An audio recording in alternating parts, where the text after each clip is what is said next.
Now, in a big move, the Election Commission has made public the data on electoral bonds. Not just this. In fact, the data was released the day before the deadline set by the Supreme Court. In fact, the Election Commission has said that the data was published as it was received from the SBI, and the information was given in two parts. One, the details of the donors who purchased the now scrapped electoral bonds, and also the political parties which redeemed them. As for the data uploaded by the Election Commission on its website, BJP, TMC and Congress are the top three political parties that benefited the most from electoral bonds. BJP received a funding of 6,000 crore rupees via electoral bonds, while the TMC got 1,610 crore rupees. In fact, the Congress also received 1,422 crore through these electoral bonds. Further, according to the Election Commission data, the biggest donor is Future Gaming and Hotel Services PR, who have made a donation of over 1,300 crores.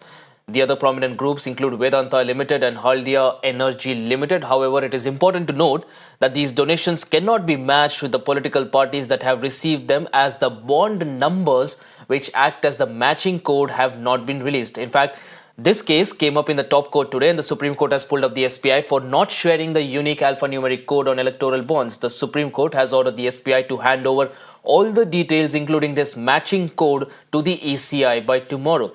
The top court also questioned why all the details were not divulged, and it has also asked SBI to explain the lapse by March 18. So they said that they don't have copies of that, and therefore unless the court returns them what they had given to the court, they can't reveal that.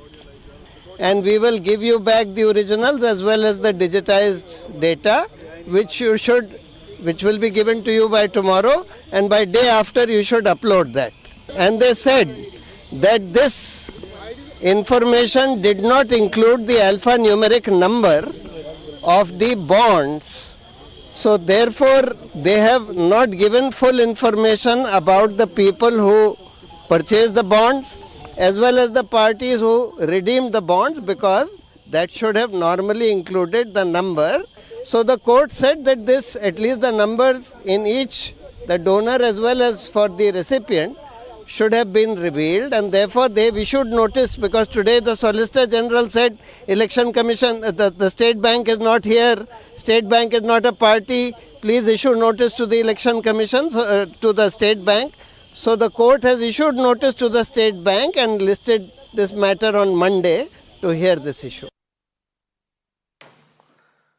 As the electoral bonds were released, opposition also started training their guns against the BJP government. The Congress, Shiv Sena, CPI, AIMM alleged fixing and misuse of central agencies. The opposition has accused the BJP of collecting the donations through electoral bonds weeks after conducting raids on them. Opposition also has alleged quid pro quo, and Prashant Bhushan, who had argued the case on behalf of the petitioner, Association of Democratic Reforms, has raised the concern that the information of electoral bonds uploaded by EC does not give the serial number of the bonds, which is necessary for identifying who gave bond to whom. Now, this was implicit in the SC judgment, and now the Supreme Court has asked the SBI to furnish this information as well. There is misuse of the various investigative agencies of the country, and misused in such a way that you are harassing somebody and in a way coercing that company then to pay.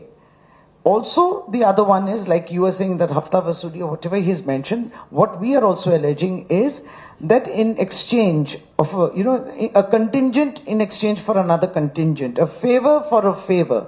This is clearly evident. There is unusually misuse of such agencies to pressurize people to pay up, or the other one is that you encourage them and then you stand by them by offering them various projects, etc.